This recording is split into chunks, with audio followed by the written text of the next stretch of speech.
Hades is a godlike, roguelike, where you collect boons from the very gods themselves in order to aid your escape through each layer of hell. But due to this game's very genre, you are doomed to fail again, and again, and again. I've brought all of this into Dungeons and Dragons. Utilizing the mechanics of my Classless Skill Tree, I have assigned all of these abilities to 10 different gods from my very own homebrew world of Gostar, which can be gifted out in the form of boons to your players as they progress through randomized dungeons fabricated by a coven of hags who siphon the party's life energy upon every death within this randomized roguelike experience. However, death is but a temporary hiccup here. Should one of the hag victims be unalived, they are simply sent back to the very beginning of the prison, losing all progress and items they've earned along the way.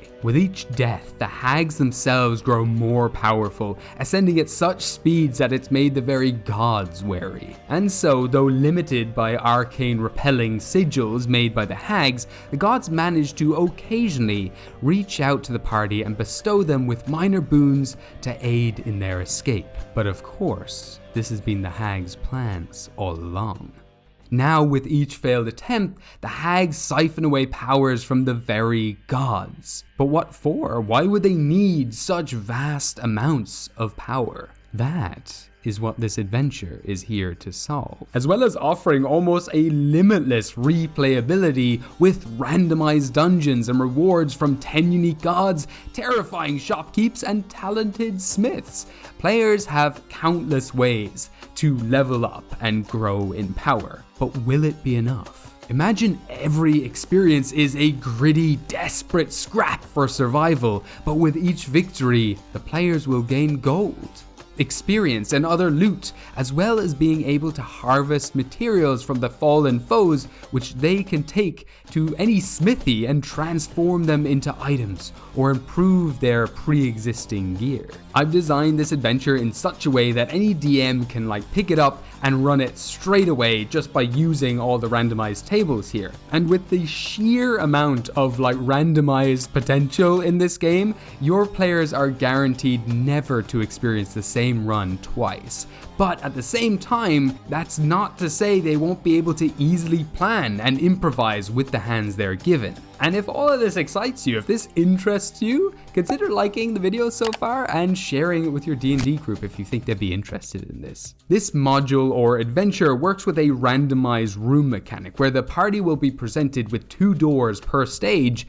that they can choose between. Once they make their decision to progress through one, the other will disappear, and what lies beyond these doors can vary drastically. They range from healing fountains to smiths where gear can be built or improved, to shops run by eldritch gods. We also have dungeon denizen rooms where the party will meet random NPCs who also offer a form of meta progression, but we'll get to that later. And then finally, we have the treasury and god boon rooms. Both of these rooms are defended by randomized encounters, with treasuries being guarded by elite monsters. But a lot of the time, players are going to want to go to these rooms in order to get experience and other materials and gear and gold to get stronger throughout the dungeon. But it is totally possible, if you're lucky enough, to avoid every single encounter until you come upon each boss of every stage. That's right, we've got bosses. So every 4 rooms that you progress through, you will then encounter a boss. These are gatekeepers of the current floor that you're on. And if you want to progress to the 2nd floor, you're going to have to defeat this boss in combat.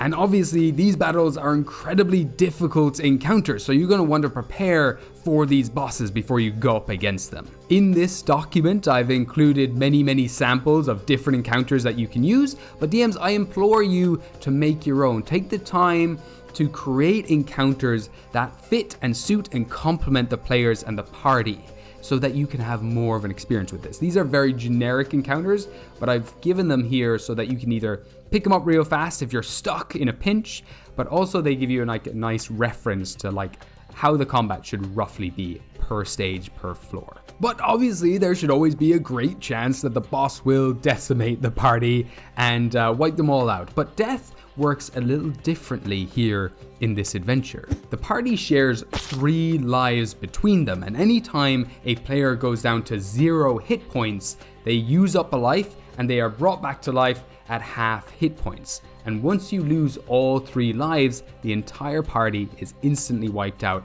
and sent right back to the beginning of the dungeon. Now, what this helps is it stops, your classic metagamers who save all their healing spells until someone goes down and they just revive them. This adventure gives a strong focus to teamwork and working with each other, helping each other out, making sure you have healers on the team, sharing loot evenly, all that kind of stuff, because if one person goes down, the whole party suffers. So players will progress through this game pretty normally if they want. They choose a simple D&D class and they level up accordingly. But if you want the true experience here, I suggest trying out my Classless Skill Tree builds. So videos are up here or in the description for more information. To be fair, my most recent video covers all of these classes, has loads of reference in the description, so just check out my Classless Crafting Skill Tree either after this video or right now and come back to this one later. But then, however you decide to level up, it's not going to be worth anything if your party continues to die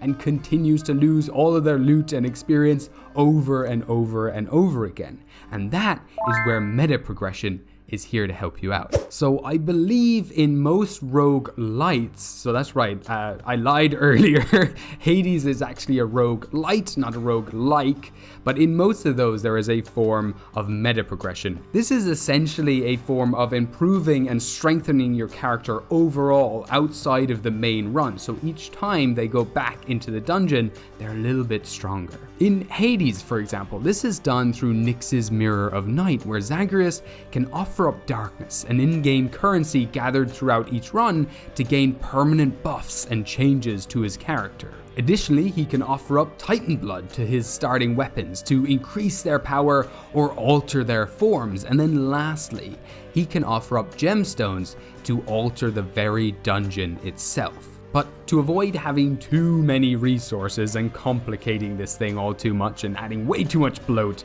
I have found a simpler, kind of more elegant solution for this. And this utilizes what is probably Hades' greatest strength, and that is in the relationship side of the game. Hades has over 21,000 different voice lines with about 30 or so NPCs. So I could never compete with that, but I have offered up 3 unique NPCs, and you can include more if you wish, DMs, but 3 NPCs to start you off that will help you in meta progression as you build relationships with these unique characters. So first we have the janitor goblin, who cleans up each room after the characters get wiped out and gathers up all of the loot that they acquired. And if the players happen to meet this character again, they can potentially buy back for a very high price all the loot that they lost previously from the goblin. Or, attempt to fight this goblin who has all of their gear. There is also the Devil of Discord, who likes to make deals with the player when they encounter her,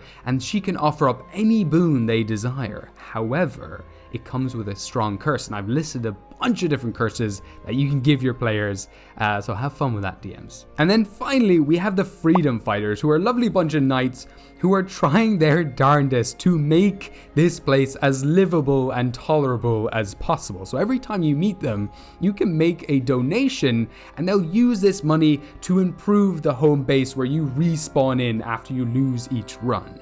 And so once they've done that, you'll gain a bunch of buffs that will help you before your journey even begins. So this is definitely worth investing in. So right now, I just want you to take a moment to appreciate how damn cool this all is. I am so proud of this, genuinely, and I just think it's the coolest thing ever. There's so much potential here, and so much potential for the end of the story. Like, what happens with all that power that the hags have been accumulating? Once you defeat the hags, what happens with that? Do the players gain it, and do they just level up to like level 20 instantly and walk out of there as demigods? Or is there a greater evil who has been waiting for the players to wipe out the hag so they can siphon the power for themselves? Or maybe the gods don't even want anyone having it and they just scoop it all up and like, sorry, you can't have it, no one can be trusted with this power. Like, what would you do as a DM? What would you do with this potential ending? What kind of potential ending would you create? But also consider the option of removing the hags altogether. This adventure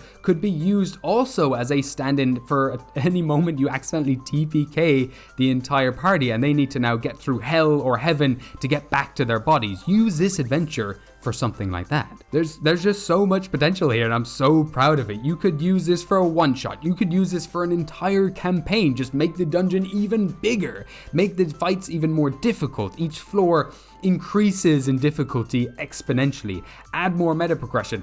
I love it. I hope you like it. How would you use it? I want to know how you would use this in your games. So you might have also noticed that I haven't really added any romance options into this game, into this campaign, because I don't think it suits every single table. But if you want to know more about how to run romance in your games, I suggest check out Stephanie Plays Games up here. She covers it perfectly. So if you want some help with that, go check that out and add more NPCs, more romanceable options to your games if that's something you're looking for. But I leave that to you, my trusted DMs. And if you want to get your hands on this PDF, your little grubby goblin hands, it is a thick PDF. It's over on my Patreon. There's also a free sample over there, or a nice printable version as well that you can get your hands on. Go check it out. I hope you enjoy it. You'll notice there's a few versions, but the free sample should have everything you need to get started, at least. Everyone, thank you so much for watching. If you enjoy this kind of content, give this video a like. And if you are really interested in more homebrew stuff from me, subscribe. I don't know. If you don't want to subscribe, don't do that. Because if you're not going to watch the videos, don't even bother subscribing. Get out of here. I don't want you subscribing. Just give me the like. Or players, share this with your DMs. DMs, share this with your players. And I hope you have a lot of fun with this roguelike adventure. Let me know how it goes in the comments. Let me know how you would use this. And until then, I'll see you next time. And lastly, of course, I just really want to thank all of my incredible patrons who make this dream job possible. You are genuinely the lifeblood of the Ugly Goblin. So from the bottom of my heart, thank you. We have so many goodies over there too. Cooking mechanics, anime skill trees, insanity mechanics, you name it. There's a bunch of stuff over there that I don't even get to cover on this channel. But for now, I love you all. Thank you all so much for watching. Have a wonderful day. Goodbye.